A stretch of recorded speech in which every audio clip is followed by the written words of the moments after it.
जिनको सनातन का ज्ञान नहीं, जो सनातन संतों का संग नहीं करते, जिनको तत्व नहीं का ज्ञान नहीं, जन्म कर्म च में दिव्य, भगवान ने कहा जन्म कर्म च में दिव्य, मेरे जन्म और कर्म दिव्य है।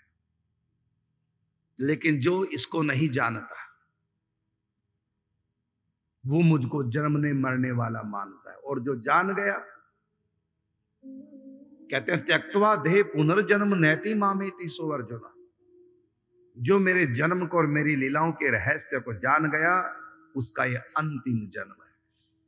इतना कठिन है भगवान के जन्म के और उनके कर्मों के रहस्य को जानना। जानने मात्र से व्यक्ति कृष्ण रूप हो जाता है। सोई जान ही जेहि देहि जनाई, और जानत तुम ही हो जाए। और कैसे जानेंगे?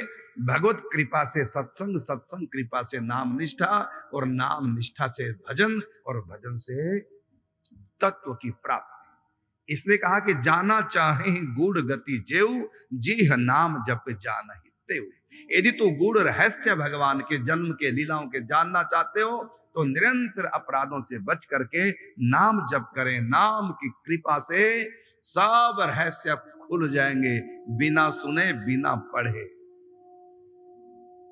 कबीर दास जी अनपढ़ हैं, एक दिन भी स्कूल नहीं गए, लेकिन उनके आगे सब तत्व खुल गए। इसलिए कबीर दास जी ने निराकार साकार दोनों की महिमा गाई। तो सारे रहस्य खुल जाते हैं भजन के प्रभाव से। लेकिन भजन हो निष्काम, निष्पाप, एकमात्र भगवान को जानने की जिज्ञासा को लेकर, या फिर भगवान के प्रेम के लिए। सब रहस्यों को भजन के द्वारा व्यक्ति जान जाता बिना कुछ पढ़े। तो भगवान का अवतार एक बार नहीं अनंत बार हो चुके हैं, और अनंत बार भगवान की यही लीलाएं फिर दोबारा से होती है।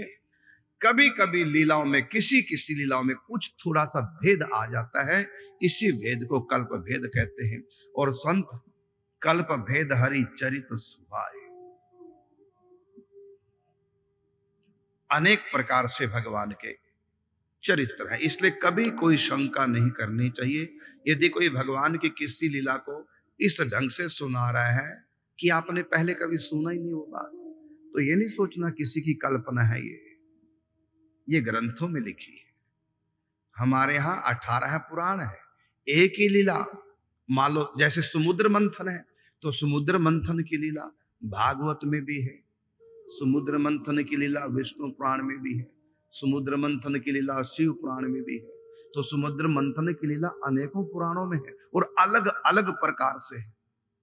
अर्थात समुद्र मंथन हर कल्प में होगा, लेकिन कुछ कुछ लीला में परिवर्तन आ जाता है।